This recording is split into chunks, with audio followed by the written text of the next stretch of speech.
السلام علیکم ورحمۃ اللہ وبرکاتہ نحمده ونصلی علی رسولہ الکریم اما بعد فاعوذ باللہ من الشیطان الرجیم بسم اللہ الرحمن الرحیم رب اشرح لی صدری ویسر لی امری واحلل عقدۃ من لسانی یفقہوا قولی۔ 25واں پارہ۔ الیہ یرد علم الساعہ وما تخرج من ثمرات من اکمامها وما تحمل من انثى ولا تدع الا بعلمه ويوم يناديهم اين شركائي قالوا آذنا كما منا من شہید۔ شروع کرتی ہوں اللہ کے نام سے جو بے انتہا مہربان نہایت رحم فرمانے والا ہے۔ اس ساتھ کا علم اللہ ہی کی طرف راجع ہوتا ہے، یعنی قیامت کا علم۔ وہی ان سارے پھلوں کو جانتا ہے جو اپنے شگوفوں میں سے نکلتے ہیں، اسی کو معلوم ہے کہ کون سی مادہ حاملہ ہوئی اور کس نے بچہ جنا ہے۔ پھر جس روز وہ ان لوگوں کو پکارے گا، کہاں ہیں میرے وہ شریک؟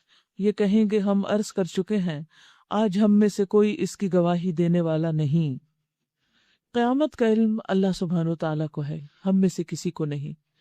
ہمیں اس کا علم نہ ہونے کا مطلب یہ نہیں کہ وہ واقع نہیں ہونے والی، کیونکہ لوگ جب بھی نبی صلی اللہ علیہ وسلم سے پوچھتے کہ قیامت کب آئے گی تو آپ فرماتے کہ اس کا علم اللہ تعالیٰ کو ہے، تو اس پر وہ مذاق اڑانے لگتے کہ جس چیز کے بارے میں علم ہی نہیں وہ کیسے واقع ہوگی، اور اس کے علاوہ بھی مختلف طرح کی باتیں کرتے تھے۔ لیکن اگر انسان کائنات کی مختلف چیزوں پر غور کرے تو آخرت کے آنے کو بہت آسانی کے ساتھ سمجھ سکتا ہے۔ مثلاً بیج سے پھل برآمد ہونا۔ بیج ایک سوکھی ہوئی چیز ہے، جب اس کو زمین میں بویا جاتا ہے تو ایک درخت نکلتا ہے، اور ایک بیج سے منو پھل نکلتے ہیں۔ پھر پھل نکلنے سے پہلے بیج درخت کے اندر ایک شگوفے کی شکل اختیار کرتا ہے، تو اس میں سے یعنی پھول سا بنتا ہے، پھر اس کے اندر ایک پھل نکل آتا ہے۔ تو یہ بھی ایک ولادت کا مرحلہ ہے، ایک پیدائش کا مرحلہ ہے۔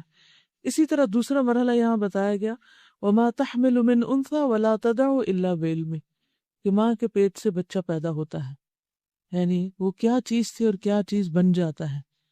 تو اسی طرح اس دنیا کے پیٹ سے آخرت کا نکلنا یا اس دنیا سے آخرت کا وجود میں آنا کچھ مشکل نہیں، کیونکہ اللہ سبحانہ وتعالیٰ کے لیے کوئی بھی کام اول تو ویسے ہی مشکل نہیں، لیکن مختلف کاموں کو کرنے کا جو طریقہ اللہ تعالیٰ نے اختیار کیا ہے وہ ہم سب کے سامنے ہے، اور اس سے ہم بہت سے سبق سیکھ سکتے ہیں۔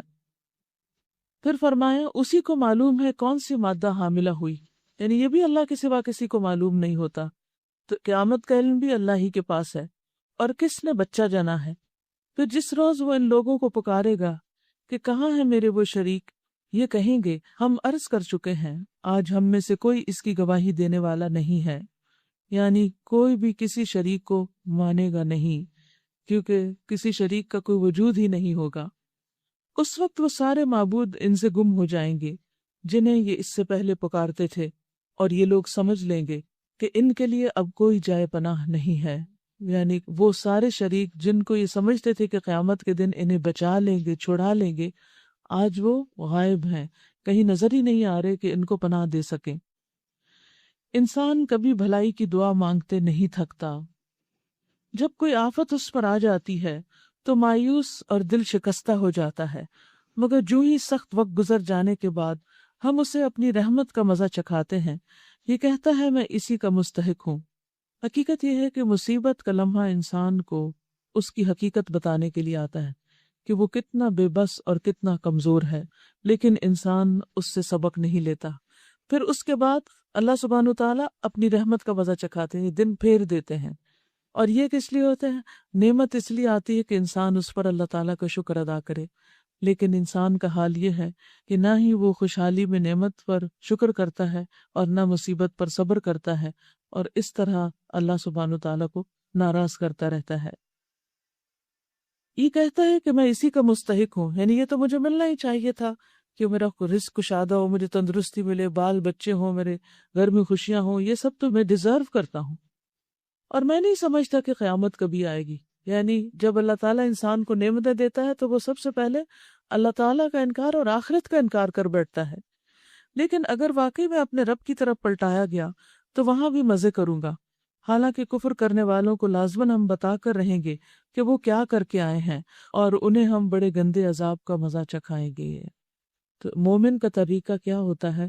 تکلیف پر صبر اور نعمت پر شکر۔ رسول اللہ صلی اللہ علیہ وسلم نے فرمایا، جس شخص کو یہ پسند ہو کہ اللہ شدت اور غم کے وقت اس کی دعا قبول کرے تو اسے چاہیے کہ وہ خوشحالی میں بکثرت دعا کرے، یعنی نعمتوں میں اپنے رب کو نہ بھولے، نعمتوں میں اس کا شکر ادا کرتا رہے۔ تو جو شخص اچھے دنوں میں اللہ تعالیٰ کا شکر گزار ہوگا، دعا کرے گا، اللہ تعالیٰ تکلیف میں اس کی دعا جلد سنیں گے۔ انسان کو جب ہم نعمت دیتے ہیں تو وہ منہ پھیرتا ہے اور اکڑ جاتا ہے، یعنی ہماری اطاعت اور بندگی سے منہ پھیر لیتا ہے اور ہمارے آگے جھکنے کو اپنی توہین سمجھتا ہے، اور اسے جب کوئی آفت چھو جاتی ہے تو لمبی چوڑی دعائیں کرنے لگتا ہے۔ پھر ایسے لوگوں کی دعائیں کہاں سے سنی جائیں؟ کیونکہ فرشتے کہتے ہیں کہ یہ تو ایک نئی سی آواز ہے، اس سے پہلے تو کبھی نہیں آئی تھی۔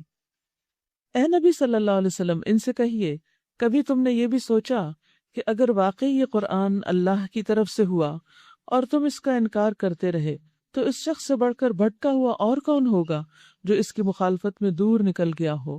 یعنی ایک یہ ہے کہ یہ قرآن اللہ کی طرف سے ہے اور ایک یہ کہ یہ نہیں ہے، دو میں سے ایک آپشن تو ضرور ہے یا نہیں۔ اگر ہے تو پھر تمہاری مخالفت تمہارے لیے سخت نقصان دہ ہوگی، تو اپنے آپ کو بچاؤ اس عذاب سے جو تمہارے اس کتاب کی مخالفت کی وجہ سے تم پر آئے گا۔ تو انسان کو ایسے معاملات میں جب کسی چیز کا انکار کرنے والا ہو تو سوچ سمجھ کے انکار کرنا چاہیے، کیونکہ اللہ سبحانہ وتعالیٰ ایسے لوگوں کو جو مخالفت میں دور نکل چکے ہیں پھر پکڑے گا تو چھوڑے گا نہیں۔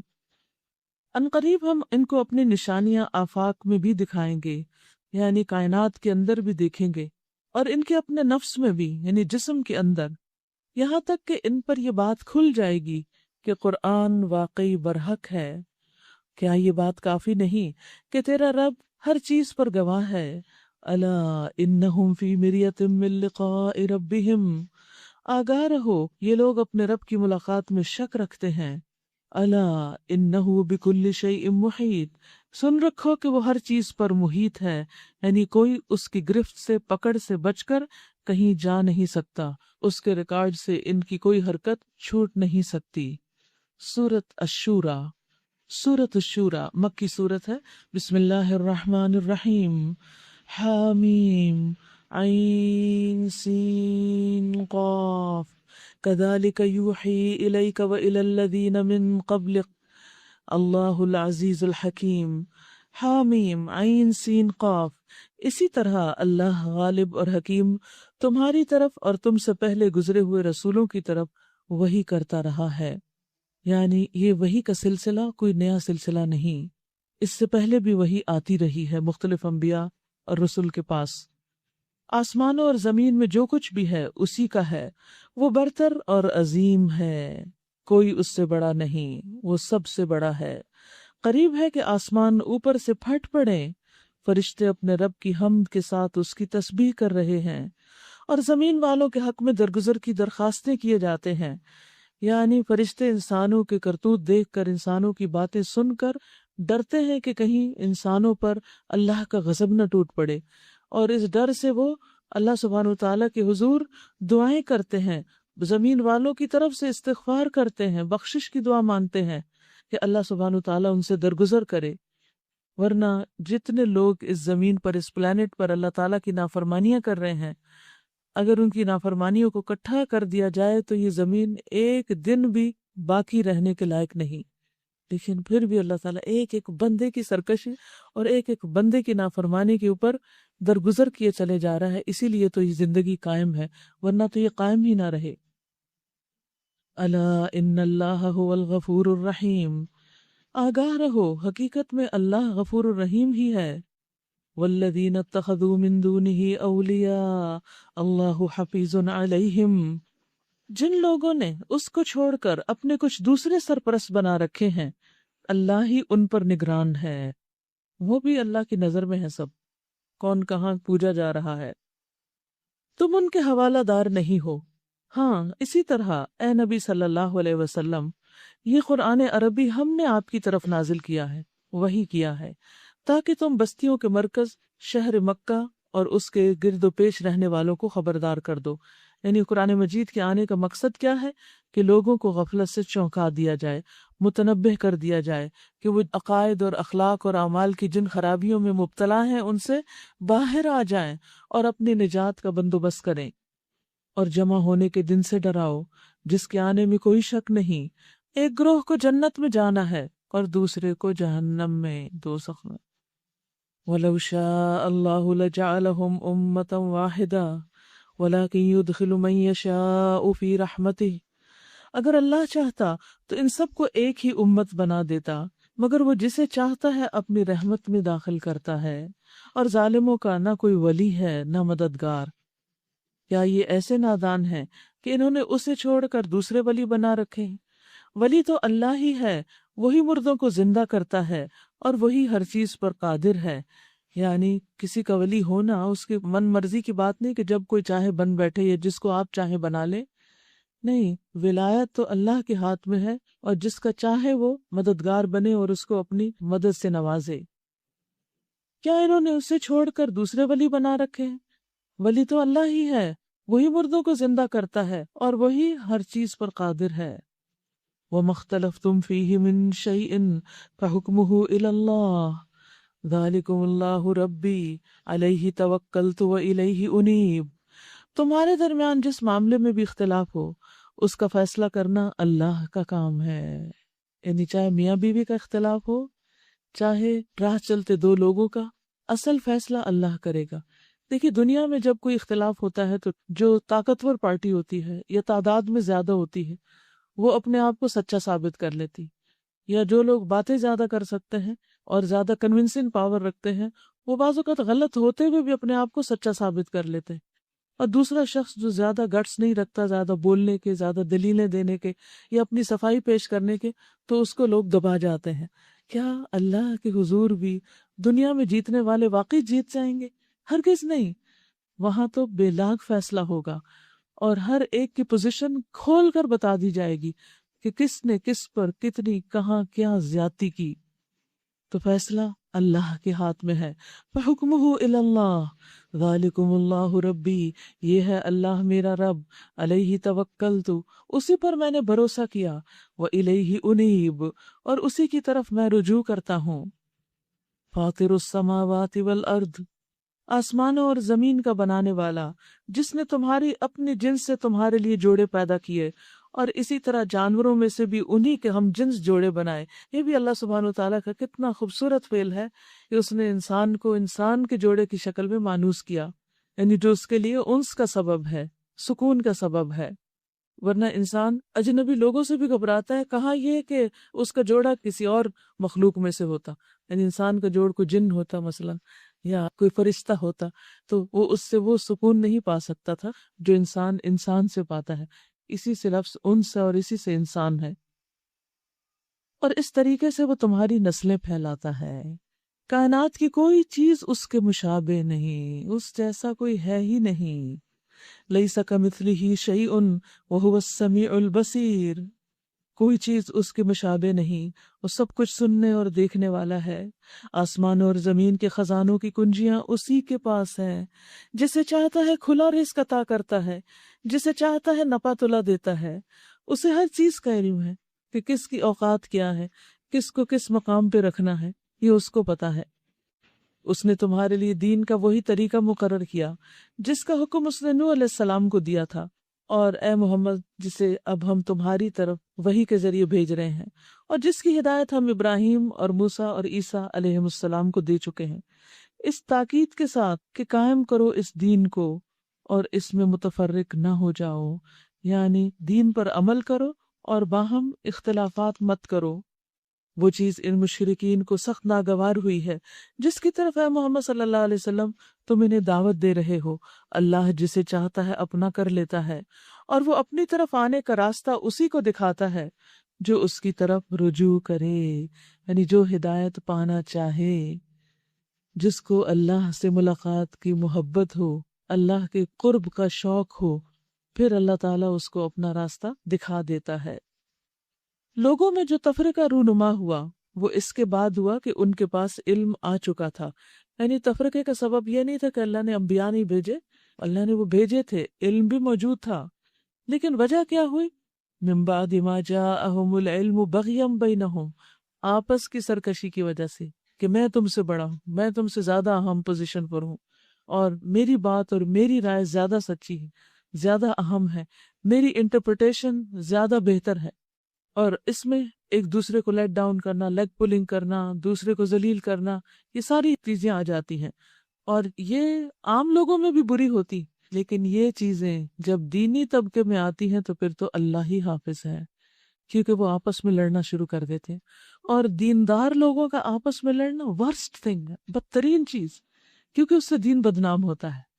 جس چیز کو انسان اللہ کا نام لے کے شروع کرے، جس چیز کو انسان اللہ کی خاطر کہے، پھر اس میں اپنی ذات کو لے آئے، پھر اس میں اپنی مرضی کرنے لگے، اور پھر اس میں اللہ کی نافرمانیاں شروع کر دے اور دوسروں کو لیٹ ڈاؤن کرے اور نیچا دکھائے، تو پھر اس سے بدترین چیز کوئی نہیں ہو سکتی، کیونکہ جو شخص ایسے دیندار لوگوں کے قریب آئے گا ان کی بری اسمیل سے بھی دور بھاگ جائے گا کہ یہ تو اپنی ذات کے لیے کچھ لڑ جگڑ رہے ہیں، یہاں دین اور اخلاص کچھ نہیں، کیونکہ اخلاص کے اندر ایک اٹریکشن ہوتی ہے، ایک پل ہوتی ہے، وہ انسان کو اپنی طرف کھینچ لیتا ہے، لیکن جب انسان مطلب خور ہوتا ہے اور انسان کی نیت خراب ہوتی ہے، اس کی نیت پہ فطور ہوتا ہے، تو اس کی بھی وائبز ہوتی ہیں، وہ بھی دوسرے تک پہنچ جاتی ہیں، اور اس طرح لوگ دین کی طرف آنے کے بجائے دور بھاگنے لگتے ہیں۔ تو جہاں کہیں نفس کوئی شرارت کرے، جہاں کہیں انسان اپنے نفس کی بڑائی کی وجہ سے کسی کو نیچا گرانے کی کوشش میں ہو، کسی بھی ایسے کام میں جو اللہ کی خاطر کیا گیا ہو، تو فوراً متنبہ ہو جانا چاہیے کہ یہ شیطان کی چال ہے، اور اس سے جتنا جلد ہو سکے انسان باہر نکلے۔ تو بنی اسرائیل اور پچھلی قومیں جو تھی، ان کے دیندار طبقوں کا حال بتایا جا رہا ہے کہ ان کی جو بغی تھی، یعنی بغض، اناد، حسد اور تکبر، اس کی وجہ سے ان کے درمیان تفرقہ بازی ہوئی، اختلافات ہوئے۔ وَلَوْلَا كَلِمَةٌ سَبَقَتْ مِن رَبِّكَ، اگر تیرا رب پہلے یہ نہ فرما چکا ہوتا کہ ایک وقت مقرر تک فیصلہ ملتوی رکھا جائے گا، تو ان کا قضیہ چکا دیا گیا ہوتا۔ اور حقیقت یہ ہے کہ اگلوں کے بعد جو لوگ کتاب کے وارث بنائے گئے، وہ اس کی طرف سے بڑے اضطراب انگیز شک میں پڑے ہوئے ہیں۔ چونکہ یہ حالت پیدا ہو چکی ہے، اس لیے اے محمد صلی اللہ علیہ وسلم، اب تم اس دین کی طرف دعوت دو، اور جس طرح تمہیں حکم دیا گیا ہے اس پر مضبوطی کے ساتھ قائم ہو جاؤ، اور ان لوگوں کی خواہشات کا اتباع نہ کرو۔ ان سے کہہ دو کہ اللہ نے جو کتاب بھی نازل کی ہے، میں اس پر ایمان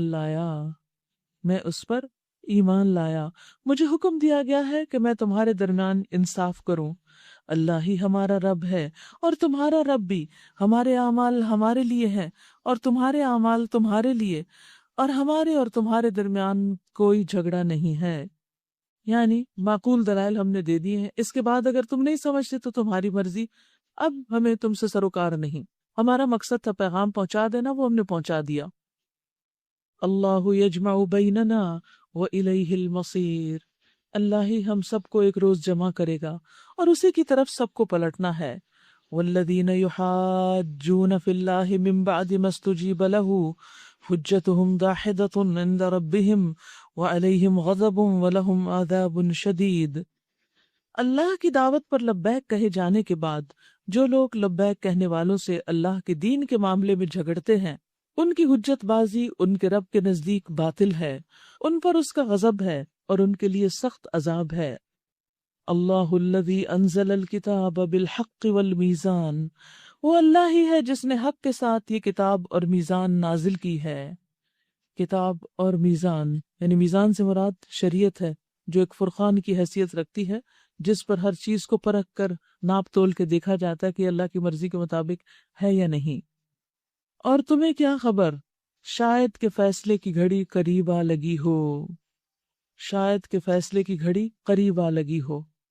ایک تو قیامت کا دن آنا ہی ہے، لیکن اس سے پہلے کچھ قیامت کے قریب آنے کی علامات بھی ہیں، جن کا آغاز نبی صلی اللہ علیہ وسلم کے زمانے سے شروع ہو گیا۔ آپ کا آنا دراصل ایک طرح سے قیامت کی علامت بھی ہے کہ آپ کے بعد اور کوئی نبی نہیں آئے گا۔ آپ نے فرمایا انا والساعۃ کہاتین، میں اور قیامت بالکل یوں ساتھ ساتھ ہیں، یعنی میرے بیچ میں کوئی اور نبی نہیں آئے گا۔ پھر اسی طرح نبی صلی اللہ علیہ وسلم نے کچھ چیزوں کی طرف توجہ دلائی ہے ہماری۔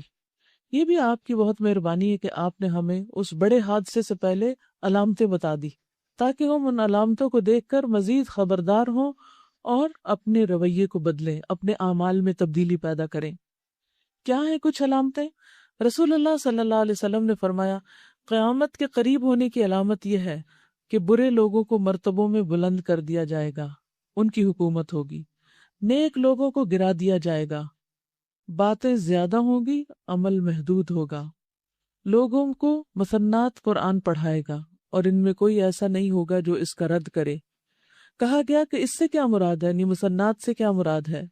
فرمایا، جس نے اللہ عز و جل کی کتاب کے علاوہ سب کچھ لکھا پڑھا ہوگا، یعنی بڑی بڑی ڈگریاں ہوں گی اس کے پاس، لیکن قرآن کو اس نے باقاعدہ پڑھا سمجھا نہیں ہوگا، لیکن لوگوں کو درس دینا شروع کر دے گا، لوگوں کو ریلیجن کے بارے میں بتانے لگے گا اور گمراہ کرے گا۔ اور چونکہ اس کا بیک گراؤنڈ اسٹرانگ ہوگا تو کوئی اس کی مخالفت بھی نہیں کرے گا کہ یہ غلط کہہ رہا ہے۔ کتنی ڈرنے کی بات ہے۔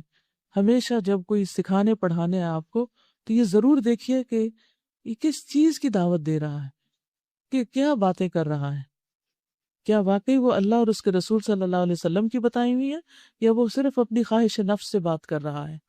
تو کسی کی دنیاوی ڈگری اس کو اس بات کے لیے ایلیجبل نہیں کرتی کہ وہ دین کے معاملے میں رائے اور فتویٰ دینا شروع کر دے۔ ایک اور علامت، رسول اللہ صلی اللہ علیہ وسلم نے فرمایا، یہ چیز بھی قیامت کی علامات میں سے ہے کہ آدمی 2 رکعت نماز پڑھے بغیر مسجد سے گزر جائے گا، یعنی مسجد میں آئے گا سیر و تفریح کے لیے لیکن نماز نہیں پڑھے گا اس میں، کیونکہ تحیت المسجد 2 رکعت جو ہے نماز مسجد کا حق ہے۔ ایک اور علامت قیامت کی کیا ہے کہ انسان صرف اپنی جان پہچان کے آدمی کو سلام کرے گا، بلکہ بعض کا تو لوگ نام لے کے سلام کرتے ہیں اور باقیوں کو سلام نہیں کرتے۔ تو ہمیں اس سنت کو زندہ کرنا ہے کہ اس کو بھی سلام کرو جس کو تم جانتے اور اس کو بھی جس کو نہیں جانتے۔ ایک دوسرے سے اجنبی بن کے نہ رہا کریں۔ وہ لوگ جنت میں نہیں جائیں گے جو آپس میں محبت نہیں کرتے اور جن کا ایمان مضبوط نہیں۔ تو اس لیے ہر ایک کو سلام کرے، آپ کی طرف سے پہل ہونی چاہیے۔ پھر اچانک موت بھی قیامت کی آمد کی علامات میں سے ہے۔ رسول اللہ صلی اللہ علیہ وسلم نے فرمایا، قرب قیامت میں سے یہ بھی ہے کہ چاند موٹا اور بڑا سامنے نظر آئے گا، سپر مون، اور کہا جائے گا یہ تو وہ 2 دن کا چاند ہے، اور یہ کہ مسجدوں کو گزرگاہ بنا لیا جائے گا اور اچانک موت ظاہر ہوگی، سڈن ڈیتھس۔ تو ان چیزوں کو دیکھ کر ہمارے دل میں خوف آنا چاہیے، نہ کہ ہم ایکسائٹیڈ ہو کے اس کو ایک سوشل ایونٹ بنا لیں اور آپس میں ایک دوسرے کے ساتھ صرف تبصرے کرتے رہیں۔ کوئی فوت ہو جاتا ہے تب بھی لوگ صرف تبصرے باتیں ہی کرتے چلے جاتے ہیں، اور اسی طرح اگر چاند میں کوئی تبدیلی نظر آتی ہے تو بھی آخرت کو یاد نہیں کرتے۔ مومن کی زندگی آخرت اورینٹڈ ہوتی ہے، وہ ہر چیز سے سبق لے رہا ہوتا ہے اور اس چیز کے ختم ہو جانے کی فکر کرتے ہوئے اپنی آخرت کے بارے میں پریشان ہوتا ہے کہ وہاں اس کا کیا بنے گا۔ یستعجل بها الذین لا یؤمنون بها، جو لوگ اس کے آنے پر ایمان نہیں رکھتے وہ تو اس کے لیے جلدی مچاتے ہیں، مگر جو اس پر ایمان رکھتے ہیں وہ اس سے ڈر جاتے ہیں اور جانتے ہیں کہ یقیناً وہ آنے والی ہے۔ خوب سن لو، جو لوگ اس گھڑی کے آنے میں شک ڈالنے والی بحثیں کرتے ہیں وہ گمراہی میں بہت دور نکل گئے ہیں۔ اللہ اپنے بندوں پر بہت مہربان ہے، جسے جو چاہتا ہے رزق عطا کرتا ہے، اور وہ بڑی قوت والا ہے اور زبردست ہے۔ من کان یرید حرث الآخرۃ نزد له فی حرثہ ومن کان یرید حرث الدنیا نؤتہ منہا وما له فی الآخرۃ من نصیب۔ جو کوئی آخرت کی کھیتی چاہتا ہے اس کی کھیتی کو ہم بڑھا دیتے ہیں، اور جو دنیا کی کھیتی چاہتا ہے اسے دنیا ہی میں سے دیتے ہیں، مگر آخرت میں اس کا کوئی حصہ نہیں ہے۔ کیا یہ لوگ کچھ ایسے شریک رکھتے ہیں جنہوں نے ان کے لیے دین کی نوعیت رکھنے والا ایک ایسا طریقہ مقرر کر دیا ہے جس کا اللہ نے انہیں اذن نہیں دیا، یعنی اللہ کے علاوہ وہ اور دوسرے لوگ جو اللہ کے قانون کے خلاف قانون بناتے ہیں، یا شرک اور معاصی جن کا اللہ نے حکم نہیں دیا، ان کے بنائے ہوئے شریکوں نے انسانوں کو اس راہ پہ لگا دیا ہے۔ اگر فیصلے کی بات پہلے طے نہ کی گئی ہوتی تو ان کا قضیہ چکا دیا گیا ہوتا۔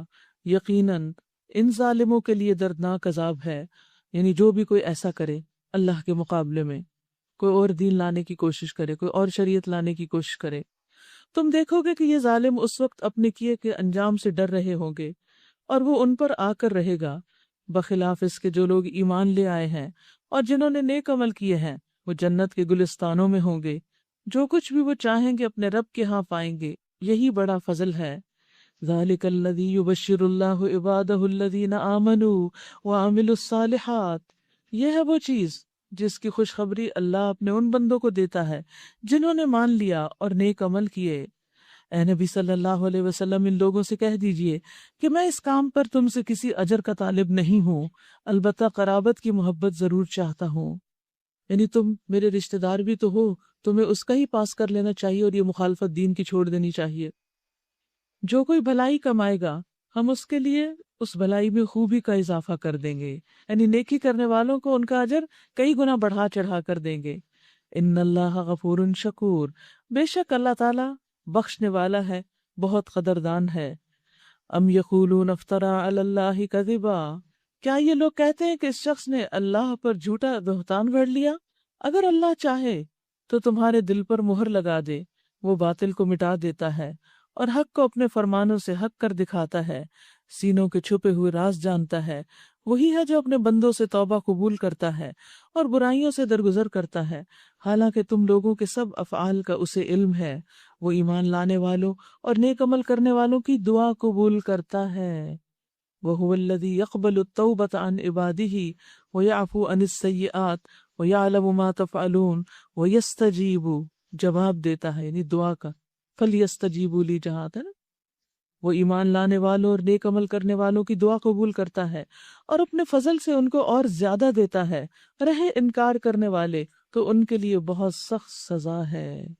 وَلَوْ بَسَطَ اللَّهُ الرِّزْقَ لِعِبَادِهِ لَبَغَوْا فِي الْأَرْضِ وَلَكِنْ يُنَزِّلُ بِقَدَرٍ مَّا يَشَاءُ إِنَّهُ بِعِبَادِهِ خَبِيرٌ بَصِيرٌ۔ اگر اللہ اپنے سب بندوں کو کھلا رزق دے دیتا، یعنی ہر ایک کے پاس بہت کچھ ہوتا، تو زمین میں سرکشی کا طوفان برپا کر دیتے وہ، یعنی کوئی کسی کو خاطر میں نہ لاتا۔ آج بھی آپ دیکھیں نا، جس کے پاس دوسرے کے مقابلے میں زیادہ ہوتا ہے تو جس کے پاس نہیں اس کے ساتھ وہ کیا معاملہ کرتا ہے۔ سوچئے ذرا، بچوں سے شروع کیجئے۔ اسکول میں چھوٹی کلاسز کے بچے اپنے لنچز کے اوپر اور جس گاڑی میں وہ بیٹھ کر آتے ہیں ان کی وجہ سے دوسرے بچوں پر فخر جتا رہے ہوتے ہیں۔ انہوں نے کہیں سے سیکھا ہوتا ہے نا یہ فخر، پھر یہی ذہنیت آگے بڑھتی، جو بڑے ہوتے جاتے ہیں وہ ایک کلاس سسٹم بنتا جاتا ہے اور ڈسٹنسز آتے جاتے ہیں، اس کو اس سے نہیں ملنا، اس کو اس سے دوستی نہیں کرنا، ایمان کا رشتہ اور اللہ کی خاطر محبت تو بالکل ہی دور گئی۔ اگر یہی معیار نبی صلی اللہ علیہ وسلم کے ہاں ہوتا تو پھر حضرت بلال سے تو کوئی محبت نہ کرتا۔ پھر اس کے بعد جب شادی ہوتی ہے تو اس میں بھی کیا ہوتا ہے، رشتہ کہاں تلاش کیا جاتا ہے، اپنے سے زیادہ والے میں ہی، اپنے جیسے میں بھی لوگ نہیں کرتے، اور کم والے کو تو نگاہ میں ہی نہیں رکھتے، حالانکہ بعد میں اسی کی وجہ سے کتنی مشکلات ہوتی ہیں۔ پھر جب خدا خدا کر کے رشتہ ہو جاتا ہے تو شادی کے بعد پھر کیا حال ہوتا ہے، کیا لڑکیوں کو یا لڑکے کو بھی ایون اس کے ماں باپ کے کام یا کاروبار یا جاب کے حوالے سے تانے نہیں دیے جاتے؟ تو یہ ایک ایسا خناس ہے جو لوگوں کے ذہنوں میں بھرا ہوا ہے کہ ذرا سی اللہ تعالیٰ ان کو نعمت دیتا ہے تو وہ دوسروں کو حقیر سمجھنے لگ جاتے ہیں۔ ہمیں ہر ایک کو عزت دینی ہے، چاہے کوئی کہیں بھی ہے۔ اور یہ تو بالکل جاہلیت والے تانے ہوتے ہیں کہ جس میں انسان کسی کو اس کی غربت کا یا حسب نسب کا یا خاندان کا تانا دے یا کسی ایسی چیز کا، یا اپنی کسی دنیاوی پوزیشن یا مال و دولت یا کسی بھی ایسی چیز پر فخر کرے، یا اپنے آپ کو بڑی چیز سمجھے کہ پدرم سلطان بود، میرا باپ سلطان تھا۔ وہ تم کیا ہو؟ اپنے آپ کو بھی تو دیکھو، صرف باپ کے بلبوتے پر تم کوئی چیز نہیں ہو۔ باپ نے جو کچھ کیا کمایا وہ نیک نامی اس کے ساتھ چلی جائے گی، اور تمہارے لیے وہ ہے جو تم کرو گی۔ تو اس لیے ہم سب کو اس بات سے بچنے کی ضرورت ہے۔ یاد رکھیے، جس کے دل میں رائی کے دانے برابر بھی تکبر ہو وہ جنت میں نہیں جائے گا۔ اور یہ سب تکبر کی علامتیں ہوتی ہیں کہ جس میں انسان اپنے خاندان اور مال اور اولاد اور گاڑیوں اور کھیتوں اور فصلوں کی بڑائیاں اور شیخیاں بگاڑتا رہتا ہے۔ اس پر توبہ کرنی چاہیے اور اپنی غلطیوں کی معافی مانگنی چاہیے۔ فرمایا اللہ اپنے سب بندوں کو اگر کھلا رزق دے دیتا تو وہ زمین میں سرکشی کا طوفان برپا کر دیتے، یعنی جتنا فساد اب ہے اس سے کئی گنا اور زیادہ ہوتا، مگر وہ ایک حساب سے جتنا چاہتا ہے نازل کرتا ہے، کسی کو کم دیتا ہے کسی کو زیادہ دیتا ہے، اور دونوں کی آزمائش ہوتی۔ یقیناً وہ اپنے بندوں سے باخبر ہے اور ان پر نگاہ رکھتا ہے۔ وہی ہے جو لوگوں کے مایوس ہو جانے کے بعد می برساتا ہے اور اپنی رحمت پھیلا دیتا ہے، اور وہی قابل تعریف ولی ہے۔ اس کی نشانیوں میں سے ہے یہ زمین اور آسمانوں کی پیدائش اور یہ جاندار مخلوقات جو اس نے دونوں جگہ پھیلا رکھی ہیں، وہ جب چاہے انہیں اکٹھا کر سکتا ہے۔ بکھیرا پھیلایا بھی اس نے، سمیٹے گا بھی وہی، چاہے انسان ہو چاہے پودے ہوں جو چیزیں بھی ہوں، اور یہ اس کے لیے کچھ مشکل نہیں۔ ہم تو جب کسی چیز کو پھیلا لیتے ہیں، کسی کام کو، پھر اس کا سمیٹنا محال ہو جاتا ہے۔ وَمَا أَصَابَكَ مِن مُّصِيبَةٍ فَبِمَا كَسَبَتْ أَيْدِيكُمْ، جو مصیبت بھی تم پر آتی ہے وہ تمہارے اپنے ہاتھوں کی کمائی سے آتی۔ انڈر لائن، غور کے قابل ہے، اللہ ہم سب کو معاف کر دے۔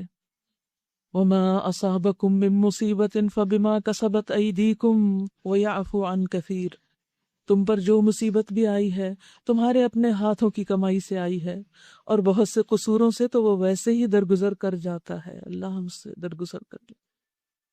تم زمین پر اللہ کو عاجز کر دینے والے نہیں ہو، اور اللہ کے مقابلے میں تم کوئی حامی و ناصر نہیں رکھتے، یعنی اگر وہ تم سے ناراض ہو گیا تو دنیا کے کوئی بھی بڑے بڑے لوگ تمہیں اللہ کے عذاب سے بچا نہ سکیں گے۔ اس کی نشانیوں میں سے ہیں یہ جہاز جو سمندر میں پہاڑوں کی طرح نظر آتے ہیں، اللہ جب چاہے ہوا ساکن کر دے۔ آپ نے کئی دفعہ دیکھا ہوتا چلتی ہوا یک یک رک جاتی ہے، کس نے روکا؟ اور سمندر کے اوپر کشتیوں کے چلنے کے لیے تو ہوا بہت ضروری ہے، اللہ جب چاہے انہیں روک دے۔ یہ اللہ کی قدرت اور طاقت کا اظہار ہے، اور یہ سمندر کی پیٹھ پر کھڑے کے کھڑے رہ جائیں۔ اس میں بڑی نشانیاں ہیں ہر اس شخص کے لیے جو کمال درجہ صبر اور شکر کرنے والا ہو۔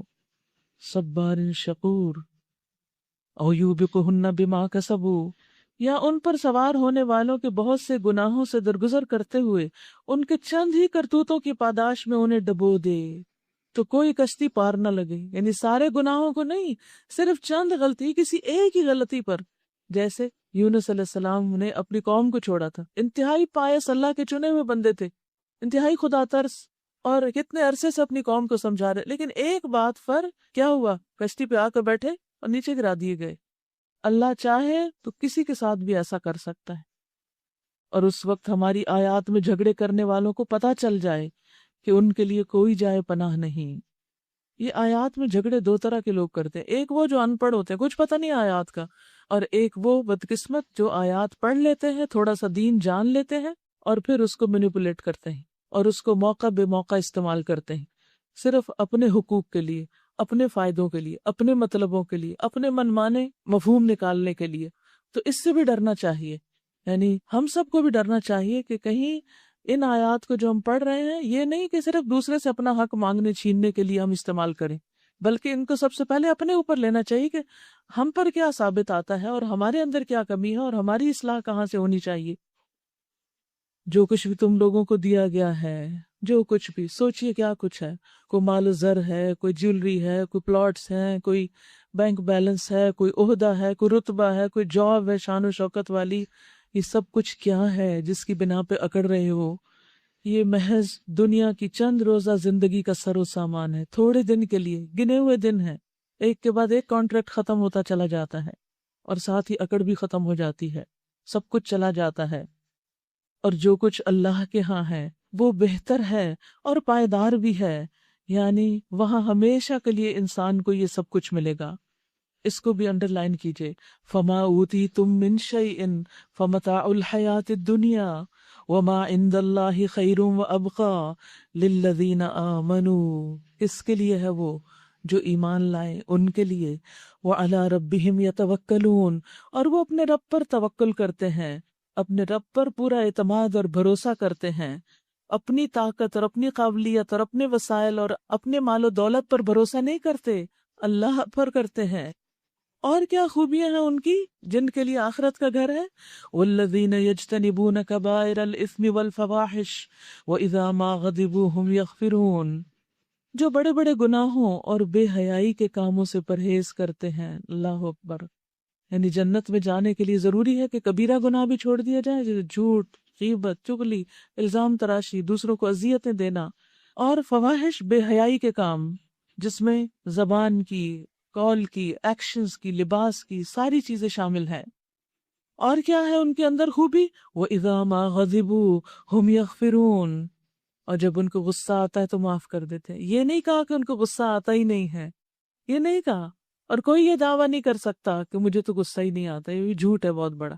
غصہ ہر ایک کو آتا ہے، تھوڑا آتا ہے یا زیادہ آتا ہے، سب کو آتا ہے، لیکن غصے کے بعد معاف کرنا سب کو نہیں آتا، کچھ لوگ ہوتے ہیں جو غصے کے بعد، یعنی کسی پہ غصہ کیا یا غصہ کسی کا اپنے اوپر برداشت کیا اور پھر اس کو معاف کر دیا. کیونکہ جب آپ کسی پہ غصہ ڈھا رہے ہوتے ہیں تو اس کا نتیجہ کیا ہوتا ہے کہ دوسرا سہ رہا ہوتا ہے. تو اب آپ کا فرض ہے اس سے سوری کرنا، اور دوسرے جس کے دل کو چوٹ لگی ہے اس کا کیا فرض ہے کہ وہ معاف کر دے کہ کوئی بات نہیں، انسان ہے، کمزور ہے، جانے دے اس کو. تب زندگی کی گاڑی چل سکتی. ورنہ اگر انسان چھوٹی چھوٹی باتوں کو انا کا مسئلہ بنا لے، یاد رکھیے غصہ آئے گا جائے گا، معاف کرتے رہیں گے، پھر غلطیاں ہوں گی، پھر معاف کریں گے، زندگی کی گاڑی چلتی رہے گی. لیکن اگر کوئی شخص اس غصے کو لے کے گرا باندھ لے کہ ہاں ہاں فلاں نے میرے ساتھ ایسا کیا، کیوں، میں تو اس کو کبھی بھی معاف نہیں کر سکتا. یہ جملہ آپ میں سے اکثر لوگوں نے سنا ہوگا، میں تو کبھی معاف نہیں کر. تو جو کبھی معاف کر نہیں سکتے وہ کبھی معاف کیے بھی نہیں جاتے پھر. اس لیے ان کو اپنی فکر بھی کرنی چاہیے، کیونکہ وہ بھی کسی نہ کسی کے ساتھ غصہ کر چکے ہوتے ہیں. اب دیکھیے کہ جن پر آپ غصہ کرتے رہتے ہیں نا، وہ بےچارے سہ سہ کے پھر عادی ہو جاتے ہیں. اچھا ان کا حال کیا ہوتا ہے؟ وہ سنی انسنی کرنا سیکھ جاتے ہیں، وہ کانوں میں روئی دے لیتے ہیں. ان کو پتا ہوتا ہے کہ یہ ان کی عادت ہے. لیکن سوچئے کہ بلڈ پریشر کس کا ہائی ہوتا ہے؟ غصہ کرنے والے کا یا سننے والے کا؟ کرنے والے کا. کس کی ہارٹ بیٹ تیز ہو رہی ہوتی ہے، کون تل میں لا رہا ہوتا ہے، کون ایک شوق میں جا رہا ہوتا ہے. جو غصہ کر رہا ہوتا ہے، جس پہ کیا جا رہا تھا اس کو بھی تکلیف پہنچتی ہے، لیکن کم ہوتی ہے، اس کے دل میں رہ جاتی ہے، اور اللہ چاہے تو وہ نکل بھی جاتی ہے. اور جب وہ عادی اور ڈھیٹ ہو جاتا ہے تو وہ بھی نہیں رہتی اس کو. وہ اس کو ایسے ہی جیسے ہوا کا ایک جھونکا ہو یا ایک آندھی طوفان آئے، دروازے بجیں اور اس کے بعد ٹھنڈک ہو جائے، بات ختم ہو جائے. تو یاد رکھیے کہ غصہ تو آئے گا، لیکن غصے کے بعد کرنے والا اور سہنے والا دونوں ایک دوسرے کو معاف کر دیں، تب جنت میں جائیں گے. یہ غصے لے کر تو قنطرہ پہ روک دیے جائیں گے اور ایک دوسرے سے بدلے لیے جائیں گے. اور جو غصہ نہ کرے، کوشش کرے کنٹرول کر کے غصہ کرنا ہی نہیں، تو اس کا انعام کیا ہے؟ رسول اللہ صلی اللہ علیہ وسلم نے فرمایا غصہ نہ کرو، تمہارے لیے جنت ہے. لا تغضب ولک الجنہ. عبداللہ ابن عمر سے مروی ہے کہ انہوں نے رسول اللہ صلی اللہ علیہ وسلم سے پوچھا، اللہ عز و جل کے غضب سے مجھے کون سی چیز بچا سکتی ہے کہ اللہ مجھ سے ناراض نہ ہو، مجھ پر غضبناک نہ ہو؟ آپ نے فرمایا غصہ نہ کیا کرو. کتنی سچی بات ہے. یعنی اگر تم خلق خدا پہ غصہ نہیں کرو گے تو اللہ تعالیٰ بھی تم پر غصہ نہیں کرے گا. تم دوسروں کو معاف کر دو گے تو اللہ تعالیٰ تمہیں بھی معاف فرما دے گا. اس لیے معاف کرنا سیکھو، جوڑنا سیکھو. کاٹنا بہت آسان ہے، جوڑنا بہت مشکل ہے. جوڑنے کے لیے انا مارنی پڑتی ہے، اور اگر انا کو پالنا ہے تو شیطان کا راستہ ہے، ابلیس کا راستہ ہے. اور کیا کرتے ہیں؟ والذین استجابوا لربہم، وہ جو اپنے رب کا حکم مانتے ہیں محبت کے ساتھ کہ اللہ آپ کا حکم ہے، اب میری کوئی انا نہیں، میری کوئی مرضی نہیں، میری خوشی آپ کی خوشی میں ہے، آپ جو بھی حکم دیں میرے سر آنکھوں پر. اب دیکھیے جس سے آپ محبت کرتے ہیں اس کے ایک ایک بات کو محبت سے سنتے ہیں اور محبت سے اس پر عمل بھی کرتے ہیں، اور اس میں انسان کو کچھ مشکل نہیں ہوتی. تو اس لیے بہت ضروری ہے کہ انسان اپنے رب کی بات سن کے دوڑے. اللہ آپ نے کیا غصہ نہیں کرنا، میں غصہ چھوڑ رہا ہوں. وَأَقَامُوا الصَّلَاةَ، اور نماز قائم کرتے ہیں. وَأَمْرُهُمْ شُورَىٰ بَيْنَهُمْ، اور ان کے آپس کے معاملات مشورے سے چلتے ہیں. چاہے گھر کی زندگی ہو، چاہے ادارے ہو، چاہے ملک ہو، قوم ہو، جہاں چار لوگ اکٹھے رہتے ہیں وہ ایک دوسرے سے کمیونیکیٹ کرتے ہیں، تب وہاں پر خوبصورتی پیدا ہوتی ہے، تب وہاں زندگی اچھی گزرتی ہے. اور اگر ہر کوئی اپنی مرضی کی گاڑی چلائے اور اپنی مرضی کی زندگی بسر کرے اور ایک دوسرے کے ساتھ ایلینز کی طرح رہے، تو اس سے دنیا کی زندگی بھی جنت نہیں بنتی. اور آخرت کی جنت میں جانے کے لیے لازمی شرط بتائی گئی ہے کہ کوئی بھی اہم فیصلہ کرنے سے پہلے مشورہ کرو، اپنی مرضی سے بس حکم نہیں صادر کر دو کہ میں نے ڈیسائیڈ کر لیا ہے. وَمِمَّا رَزَقْنَاهُمْ يُنْفِقُونَ، اور ہم نے جو کچھ بھی رزق انہیں دیا ہے اس میں سے وہ خرچ کرتے ہیں. پھر رزق خرچ کرنا، صدقہ و خیرات کرنا. وَالَّذِينَ إِذَا أَصَابَهُمُ الْبَغْيُ هُمْ يَنْتَصِرُونَ، اور جب ان پر زیادتی کی جاتی ہے تو اس کا مقابلہ کرتے ہیں، یعنی صرف اتنا جتنی ان پر زیادتی کی گئی، یعنی یہ نہیں کہ جب کو مارنے لگے تو سر نیچے کر دیتے ہیں کہ اچھا چار اور مار لو، ایسا نہیں کرتے. یعنی اپنے آپ کو بچاتے بھی ہیں دوسرے کے ظلم سے، اور ظلم سے بچتے ہوئے کسی پہ ظلم ڈھانا یہاں مراد نہیں ہے. انسان کہ اچھا مجھے اجازت مل گئی ہے اور اب میں جیسا چاہوں دوسرے کے ساتھ مقابلہ کروں، اور میری پوزیشن بھاری ہے تو میں یہی دنیا میں جیت کے دکھاؤں ذرا اس کو. وَجَزَاءُ سَيِّئَةٍ سَيِّئَةٌ مِثْلُهَا، برائی کا بدلہ ویسی ہی برائی ہے. پھر جو کوئی معاف کر دے، اللہ اکبر، جو کوئی معاف کر دے، یعنی کسی نے کسی کو تنگ کیا ہو تو اتنا بدلہ لے سکتے ہیں، اجازت ہے، فیر دین ہے ہمارا. لیکن جو کوئی معاف کر دے اور اصلاح کر لے، اس کا اجر اللہ کے ذمہ ہے. اللہ ظالموں کو پسند نہیں کرتا، اللہ ظالموں کو پسند نہیں کرتا. نبی صلی اللہ علیہ وسلم سے روایت ہے، اللہ تبارک و تعالیٰ نے فرمایا، اے میرے بندو، میں نے اپنے اوپر ظلم کو حرام قرار دیا ہے اور میں نے تمہارے درمیان بھی ظلم کو حرام قرار دیا ہے، تم ایک دوسرے پر ظلم نہ کرو. نبی صلی اللہ علیہ وسلم نے فرمایا، ظلم قیامت کے دن اندھیروں کی شکل میں ہوگا، انسان کو کچھ سجائی نہ دے گا. کتنا دل گھبراتا ہے نا جب مسلسل اندھیرا ہو، لائٹ چلی جائے تو 1 گھنٹے کے لیے نہ ہو اور آپ کے پاس کوئی دیا سلائی وغیرہ، کوئی ماچس، کوئی کینڈل، موم بتی کچھ نہ ہو تو کیسے دل گھبرانے لگتا ہے کہ ہر چیز ہی ختم ہو گئی. پھر اسی طرح جو لوگ ظلم کرتے ہیں وہ شفاعت سے محروم ہو جائیں گے، یعنی نبی صلی اللہ علیہ وسلم ان کے لیے شفاعت نہیں کریں گے. آپ نے فرمایا، میری امت کے 2 قسم کے افراد کو میری شفاعت نہیں پہنچے گی. نمبر 1 انتہائی ظالم حکمران، اور نمبر 2 غلو کرتے ہوئے دائرہ اسلام سے خارج ہو جانے والا. وَلَمَنِ انتصر بعد ظُلْمِهِ، اور جو ظلم ہونے کے بعد بدلہ لیں ان کو ملامت نہیں کی جا سکتی. ملامت کے مستحق تو وہ ہیں جو دوسروں پر ظلم کرتے ہیں اور زمین میں ناحق زیادتیاں کرتے ہیں، ایسے لوگوں کے لیے دردناک عذاب ہے. البتہ جو شخص صبر سے کام لے اور درگزر کرے تو یہ بڑی اولو العزمی کے کاموں میں سے ہے، بڑی ہمت والے کاموں میں سے ہے. وَمَن يُضْلِلِ اللَّهُ فَمَا لَهُ مِن وَلِيٍّ مِّن بَعْدِهِ وَتَرَى الظَّالِمِينَ لَمَّا رَأَوُا الْعَذَابَ يَقُولُونَ هَلْ إِلَىٰ مَرَدٍ مِّن سَبِيلٍ. جس کو اللہ ہی گمراہی میں پھینک دے اس کو سنبھالنے والا اللہ کے بعد کوئی نہیں. تم دیکھو گے یہ ظالم جب عذاب دیکھیں گے تو کہیں گے کہ اب پلٹنے کی بھی کوئی سبیل ہے، یعنی کیا ہم واپس جا سکتے ہیں دنیا میں کہ اپنے آپ کو ٹھیک کر لیں. اور تم دیکھو گے کہ یہ جہنم کے سامنے جب لائے جائیں گے تو ذلت کے مارے جھکے جا رہے ہوں گے، ان کو نظر بچا بچا کر کنکھیوں سے دیکھیں گے، یعنی جہنم کو، اور اس کو نظر بچا بچا کے ایسے یعنی ڈریں گے کہ اس کی طرف آنکھ بھر کے نہیں دیکھیں گے. اس وقت جو لوگ ایمان لائے تھے کہیں گے، واقعی اصل زیاں کار وہی ہے جنہوں نے آج قیامت کے دن اپنے آپ کو اور اپنے متعلقین کو خسارے میں ڈال دیا. خبردار رہو، ظالم لوگ مستقل عذاب میں ہوں گے اور ان کے کوئی حامی و سرپرست نہ ہوں گے جو اللہ کے مقابلے میں ان کی مدد کو آئیں. جسے اللہ گمراہی میں پھینک دے اس کے لیے بچاؤ کی کوئی سبیل نہیں، کوئی راستہ نہیں. استجیبوا لربکم من قبل ان یأتی یوم لا مرد له من اللہ ما لکم من ملجأ یومئذ وما لکم من نکیر.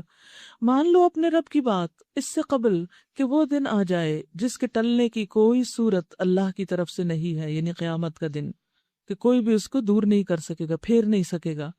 اس دن تمہارے لیے کوئی جائے پناہ نہ ہوگی اور نہ کوئی تمہارے حال کو بدلنے کی کوشش کرنے والا ہوگا. No one will help you. اب اگر یہ لوگ منہ موڑتے ہیں تو اے نبی صلی اللہ علیہ وسلم، ہم نے تم کو ان پر نگہبان بنا کر تو نہیں بھیجا ہے، تم پر تو صرف بات پہنچا دینے کی ذمہ داری ہے. انسان کا حال یہ ہے کہ جب ہم اسے اپنی رحمت کا مزہ چکھاتے ہیں تو اس پر پھول جاتا ہے، اکڑنے لگتا ہے، اور اگر اس کے اپنے ہاتھوں کا کیا دھرا یعنی اپنے گناہوں کی وجہ سے کسی مصیبت کی شکل میں اس پر الٹ پڑتا ہے تو سخت ناشکرا بن جاتا ہے. یہ انسان کی عمومی حالت بتائی گئی ہے. یعنی یہاں ایسے لوگ ہیں جو چھچورے قسم کے ہیں، جو نہ صبر کرتے ہیں اور نہ شکر کرتے ہیں، اور اللہ سے بھی ناراض رہتے ہیں اور بندوں سے بھی ناراض رہتے ہیں. للہ ملک السماوات والارض، اللہ زمین اور آسمانوں کی بادشاہی کا مالک ہے. جو کچھ چاہتا ہے پیدا کرتا ہے، جسے چاہتا ہے لڑکیاں دیتا ہے، جسے چاہتا ہے لڑکے دیتا ہے، جسے چاہتا ہے لڑکے اور لڑکیاں ملا جلا کر دیتا ہے، اور جسے چاہتا ہے بانجھ کر دیتا ہے. وہ سب کچھ جانتا اور ہر چیز پر قادر ہے، یعنی ایبسولوٹ بادشاہ ہے. وما كان لبشر ان يكلمه الله الا وحيا او من وراء حجاب او يرسل رسولا فيوحي باذنه ما يشاء انه علی حکیم.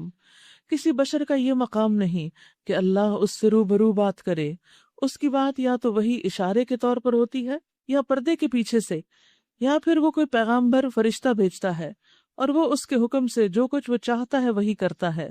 وہ برتر اور حکیم ہے۔ اور اسی طرح محمد صلی اللہ علیہ وسلم، ہم نے اپنے حکم سے ایک روح تمہاری طرف وحی کی ہے، تمہیں کچھ پتہ نہ تھا کہ کتاب کیا ہوتی ہے اور ایمان کیا ہوتا ہے، مگر اس روح کو ہم نے ایک روشنی بنا دیا جس سے ہم راہ دکھاتے ہیں اپنے بندوں میں سے جسے چاہتے ہیں۔ یقیناً تم سیدھے راستے کی طرف رہنمائی کر رہے ہو، اس اللہ کے راستے کی طرف جو آسمان و زمین کی ہر چیز کا مالک ہے۔ الا الی اللہ تصیر الامور، خبردار رہو سارے معاملات اللہ کی طرف رجوع کرتے ہیں۔ یہاں پر یہ بتایا جا رہا ہے کہ دنیا میں اللہ سبحانہ وتعالیٰ کسی سے براہ راست کلام نہیں کرتے، لیکن قیامت کے دن اللہ اور انسان کے درمیان کوئی پردہ نہ ہوگا، ڈائریکٹ بات چیت ہوگی۔ نبی صلی اللہ علیہ وسلم نے فرمایا، تم میں سے کوئی ایسا نہیں ہوگا کہ جس سے اس کا رب کلام نہ کرے، اور اس کے اور بندے کے درمیان کوئی ترجمان نہیں ہوگا، اور کوئی حجاب نہ ہوگا جو اسے چھپا کے رکھے۔ تو اس وقت پھر انسان کو اس کا حساب دیا جائے گا، تو ڈرنے کا وہ مقام ہے۔ سورۃ الزخرف، سورۃ الزخرف مکی سورت ہے۔ بسم اللہ الرحمن الرحیم، حامیم والکتاب المبین، انا جعلناہ قرآنا عربیا لعلکم تعقلون، وَإِنَّهُ فِي أُمِّ الْكِتَابِ لَدَيْنَا لَعَلِيٌّ حَكِيمٌ۔ حامیم، قسم ہے اس واضح کتاب کی کہ ہم نے اسے عربی زبان کا قرآن بنایا تاکہ تم لوگ اسے سمجھو، تاکہ تم لوگ اسے سمجھو، اور در حقیقت یہ ام الکتاب میں ثبت ہے ہمارے ہاں بڑی بلند مرتبہ اور حکمت سے لبریز کتاب لوح محفوظ۔ اب کیا ہم تم سے بیزار ہو کر یہ درس نصیحت تمہارے ہاں بھیجنا چھوڑ دیں، یعنی تمہیں نہ سمجھایا کریں، صرف اس لیے کہ تم حد سے گزرے ہوئے لوگ ہو؟ پہلی گزری ہوئی قوموں میں بھی بارہا ہم نے نبی بھیجے ہیں، کبھی ایسا نہیں ہوا کہ کوئی نبی ان کے ہاں آیا ہو اور انہوں نے اس کا مذاق نہ اڑایا ہو۔ یعنی یہ سنت ہمیشہ سے رہی ہے کہ اللہ کی طرف بلانے والوں کا مذاق اڑایا جاتا رہا۔ پھر جو لوگ ان سے بدرجہ زیادہ طاقتور تھے انہیں ہم نے ہلاک کر دیا۔ پچھلی قوموں کی مثالیں گزر چکی ہیں۔ سب کو ڈرنا چاہیے کہ مذاق اڑانے والے خواہ کتنے بھی طاقتور تھے، بالآخر وہی سزا یافتہ ہوئے۔ اگر تم ان لوگوں سے پوچھو کہ زمین اور آسمانوں کو کس نے پیدا کیا ہے، تو یہ خود کہیں گے کہ انہیں اسی زبردست علیم ہستی نے پیدا کیا، وہی جس نے تمہارے لیے اس زمین کو گہوارہ بنایا اور اس میں تمہاری خاطر راستے بنا دیے تاکہ تم اپنی منزل مقصود کی راہ پا سکو، جس نے ایک خاص مقدار میں آسمان سے پانی اتارا، پھر اس کے ذریعے سے مردہ زمین کو جلا اٹھایا۔ اسی طرح ایک روز تم زمین سے برآمد کیے جاؤ گے، یعنی جس طرح زمین سے پودے نکل آتے ہیں اسی طرح تم بھی اٹھائے جاؤ گے۔ قیامت کے دن جب سور پھونکا جائے گا تو سب مر جائیں گے، پھر دوبارہ جو پھونکا جائے گا اس سے پہلے ان دو کے درمیان میں بارش برسے گی، اور اس بارش کی وجہ سے لوگ اگائیں گے۔ حدیث میں آتا ہے، ابو ہریرہ رضی اللہ عنہ نے بیان کیا کہ رسول اللہ صلی اللہ علیہ وسلم نے فرمایا، دو سور پھونکے جانے کے درمیان 40 فاصلہ ہوگا۔ ابو ہریرہ سے پوچھا گیا، کیا 40 دن مراد ہے؟ انہوں نے کہا مجھے نہیں معلوم۔ کہا 40 مہینے؟ کہا نہیں معلوم۔ 40 سال؟ کہا نہیں معلوم۔ انہوں نے کہا کہ اللہ تعالیٰ پھر آسمان سے پانی برسائے گا جس سے تمام لوگ جی اٹھیں گے، جیسے سبزیاں پانی سے اگاتی ہیں۔ اس وقت انسان کا ہر حصہ گل چکا ہوگا سوائے ریڑھ کی ہڈی کے، اور اس سے قیامت کے دن تمام مخلوق دوبارہ بنائی جائے گی۔ یعنی انسان کی ریڑھ کی ہڈی بچ جاتی ہے، مکمل ڈیزالو نہیں ہوتی، اسی سے پھر دوبارہ وہ پیدا ہو جائے۔ اس سے پتہ یہ چلتا ہے کہ انسان کہیں بھی بھاگ کے جا نہیں سکتا، اور بارش ہونے کے بعد زمین پہ جو ہریالی آتی ہے اس کو دیکھ کے ہمیشہ سوچا کریں کہ قیامت کے دن اسی طرح اللہ سبحانہ وتعالی زمین سے ہمیں بھی اگا دے گا۔ اور یہ دلیل اور یہ مثال کئی بار قرآن مجید میں دی گئی ہے۔ وَالَّذِي خَلَقَ الْأَزْوَاجَ كُلَّهَا وَجَعَلَ لَكُم مِّنَ الْفُلْكِ وَالْأَنْعَامِ مَا تَرْكَبُونَ لِتَسْتَوُوا عَلَى ظُهُورِهِ ثم تذكروا نعمة ربكم إذا استويتم عليه وتقولوا سبحان الذي سخر لنا هذا وما كنا له مقرنين وإنا إلى ربنا لمنقلبون۔ وہی جس نے یہ تمام جوڑے پیدا کیے اور جس نے تمہارے لیے کشتیوں اور جانوروں کو سواری بنایا تاکہ تم ان کی پشت پر چڑھو، اور جب ان پر بیٹھو تو اپنے رب کا احسان یاد کرو اور کہو پاک ہے وہ جس نے ہمارے لیے ان چیزوں کو مسخر کر دیا، ورنہ ہم انہیں قابو میں لانے کی طاقت نہ رکھتے تھے، اور ایک روز ہمیں اپنے رب کی طرف پلٹنا ہے۔ اللہ رب العزت نے خود دعا سکھا دی سواری پر بیٹھنے کی، تو ہمیں کیا کرنا چاہیے؟ دعا مانگنی چاہیے۔ سفر کی دعائیں کے نام سے یہ کارڈ موجود ہے، جس میں یہ دعا بھی اور قرآن مجید کی جو اور دوسری دعائیں ہیں وہ بھی موجود ہیں۔ اور اگر آپ یہ آپ کے ہینڈ بیگ میں ہو تو جب کبھی آپ گاڑی پہ بیٹھے یہاں سے گھر بھی جاتے ہیں، گھر سے آتے ہیں، تو ساتھ ساتھ پڑھ کے یاد کرنا شروع کر دیں، تو آپ کا یہ سفر بھی عبادت بن جائے گا۔ اسی طرح سفر کیسے کریں اس پر بھی لیکچر موجود ہے، کیونکہ سفر کے وقت کو بھی ہمیں پروڈکٹیو بنانا چاہیے، نہ کہ صرف انسان بیزار ہو کر، بور ہو کر، تنگ ہو کر وقت گزار دے۔ اور کتنے خوبصورت طریقے سے کہا گیا ہے کہ یہ سب کچھ اللہ نے ہمارے لیے مسخر کیا، چاہے اونٹ پہ بیٹھے، گدھے پہ بیٹھے، گاڑی پہ بیٹھے، جہاز پہ بیٹھے، ہر جگہ پر بیٹھ کر انسان کے اندر اللہ کا شکر آنا چاہیے۔ کیوں؟ اس لیے کہ جب انسان گدھے پہ بھی بیٹھتا ہے نا تو دوسرے پیدل چلنے والوں کے مقابلے میں کیا ہوتا ہے؟ اونچا ہو جاتا ہے۔ اگر گھوڑے پہ بیٹھے تو اور زیادہ اکڑ آ جاتی، اونٹ پہ بیٹھے تو پھر تو کوئی نگاہ میں ہی نہیں، اور اگر جہاز پہ اڑنے لگے تو پھر تو سارے ہی چھوٹے ہو گئے۔ تو اس لیے فوراً اللہ سبحانہ وتعالیٰ کو یاد کرے، سبحان الذی سخر لنا ھذا وما کننا لہ مقرنین۔ یہ اللہ نے ہمارے لیے مسخر کیا، ہمارے کسی سائنس نے یا ہمارے علم یا عقل نے نہیں، اللہ نے۔ وَإِنَّا إِلَىٰ رَبِّنَا لَمُنْقَلِبُونَ۔ اور ایک سبق جو ہمیشہ یاد رکھیں کہ جیسے یہ سفر ہے ایسے ایک دن آخرت کا سفر بھی ہے۔ ہر سفر پر آخری سفر کو یاد رکھیں کہ مرنا ہے اور اللہ کے پاس واپس جانا ہے۔ دیکھیے جب ہم مر جائیں گے نا، ہمیں کوئی گھر میں نہیں رکھے گا، سارے گھر میں رہیں گے، ہمیں نکال دیں گے، اٹھا کے جا کے قبرستان میں چھوڑ آئیں گے۔ تو اس دن کو کبھی بھی نہیں بھولنا چاہیے، اس دن کی تیاری رکھنی چاہیے کہ جب ہم اکیلے ہوں گے تو پھر ہم پہ کیا گزرے گی۔ اصل کامیابی یہی ہے